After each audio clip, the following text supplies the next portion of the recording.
Oke, kita masuk di video yang terakhir. Tadi seperti saya sudah sampaikan, untuk melakukan presentasi bisnis kadang kita menuliskannya dalam selembar kertas kecil. Nah, ini saya sudah melihat pada presentasi yang dilakukan teman-teman kemarin ya, ada beberapa orang yang membuat catatan kecil apa yang harus mereka bacakan sehingga lebih lancar menyampaikannya di depan audiensnya. Biasanya di dalam slide itu tidak semua tulisan, tidak semua hal-hal kita cantumkan di sana ya. Kalau dicantumkan di sana biasanya terlalu penuh. Oleh karena itu biasanya di slide itu adalah hal-hal yang bersifat umum, kemudian yang nantinya akan kita jelaskan. Apa yang akan kita jelaskan? Biasanya kalau kita belum hafal, kita belum terbiasa, kita menggunakan kertas, menggunakan HP ya. Itu sebagai sarana kita mengingat apa yang harus kita sampaikan pada slide tersebut. Tapi kalau Anda sudah terbiasa, Anda sudah lancar, biasanya tidak perlu itu ya, langsung mengalir biasanya kalau Anda sudah terbiasa dan benar-benar menguasai materi.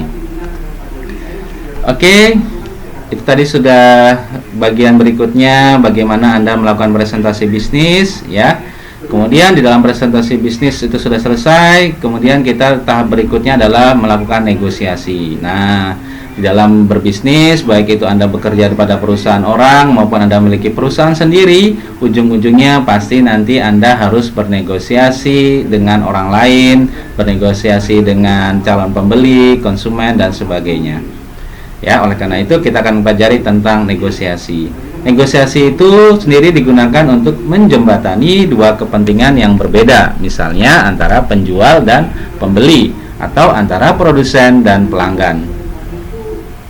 Oleh karena itu, agar terjadi kesepakatan di antara kedua belah pihak, maka diperlukan suatu negosiasi.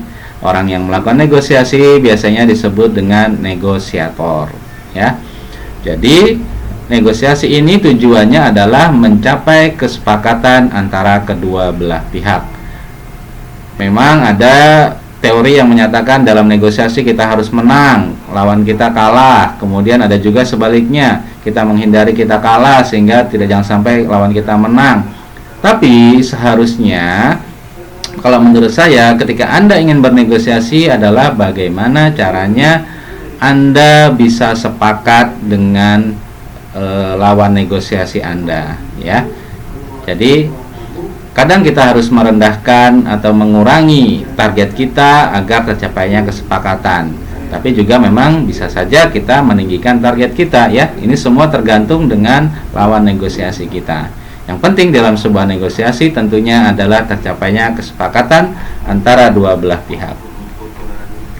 Proses negosiasi menurut case ada 3 tahapan ya. Yang pertama adalah tahap perencanaan. Nah, tentu Anda sebelum bernegosiasi Anda harus merencanakan terlebih dulu ya. Apa sasaran dari negosiasi? Apakah memang Anda harus mencapai tujuan tersebut atau kira-kira nantinya bisa dikurangi atau harus dilebihkan? Ya, ini harus Anda rencanakan kira-kira seperti apa.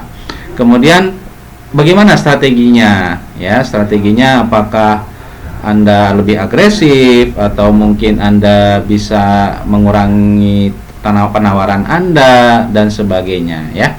Dan yang terakhir Anda harus memperjelas proses negosiasinya ya. Jadi Anda harus sepakat dengan lawan bicara Anda, dengan lawan negosiasi Anda, prosesnya harus seperti apa ya. Apakah bisa dipertimbangkan berapa hari kemudian keputusannya atau harus hari itu diambil sebuah keputusan ya.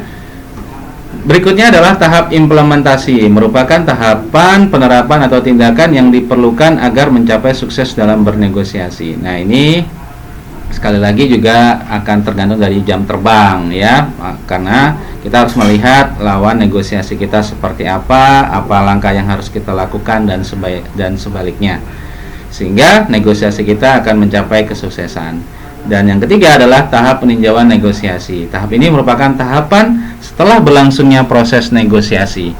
Tahapan ini memiliki arti yang sangat penting bagi seorang negosiator dalam meninjau kembali apa yang sudah dilakukan selama negosiasi. Ya, jadi kalau ini punya jangka waktu sehingga Anda bisa mempertimbangkan apakah menerima negosiasi tersebut atau tidak.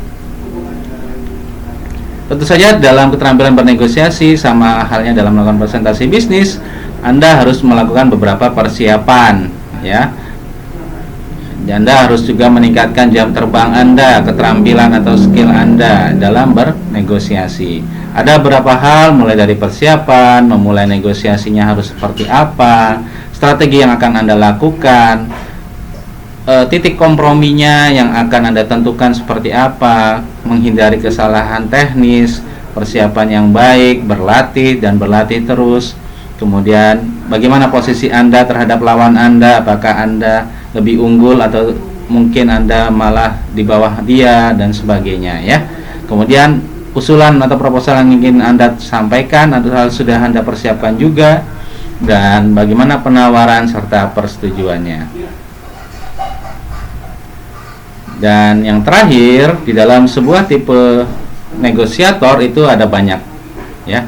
Ada, kita mengenal seorang negosiator yang curang. Nah, ini ada ya, ketika kita bernegosiasi orang itu terlihat curang gitu ya, terlihat licik sehingga mau menang sendiri, itu ada ya.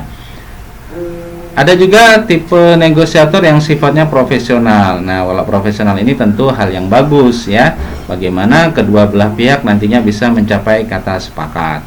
Ada juga negosiator yang bodoh ya. Biasanya negosiator seperti ini dia terpaksa jadi seorang negosiator tanpa tahu atau tanpa mempelajari apa yang harus dilakukan ya. Biasanya ketika ditanya, ketika kita diskusi, dia nggak tahu apa-apa ya, sehingga kita serasa percuma untuk ngomong kepada dia karena dia tidak tahu dengan apa yang harus dia diskusikan. Nah, ini adalah negosiator yang juga kurang baik.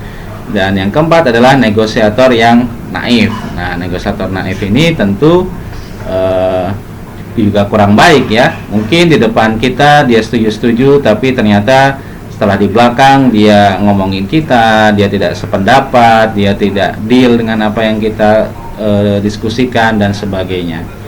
Nah, dalam keempat tipe negosiator ini saya menyarankan Anda menghilangkan 1, 3, dan 4. Anda harus menjadi seorang negosiator yang profesional, yaitu item yang nomor 2, sehingga Anda akan dihormati oleh negosiator lawan Anda, sehingga akan terjadi kesepakatan antara dua belah pihak dengan lebih nyaman, lebih menyenangkan. Baik, itu untuk materi kita hari ini. Terima kasih sudah menyaksikan sampai dengan video terakhir ya. Jangan lupa untuk absen, karena absennya yang akan menentukan kehadiran Anda tentunya. Kalau lupa absen ya berarti dianggap tidak hadir ya. Baik, selamat liburan. Terima kasih. Assalamualaikum warahmatullahi wabarakatuh.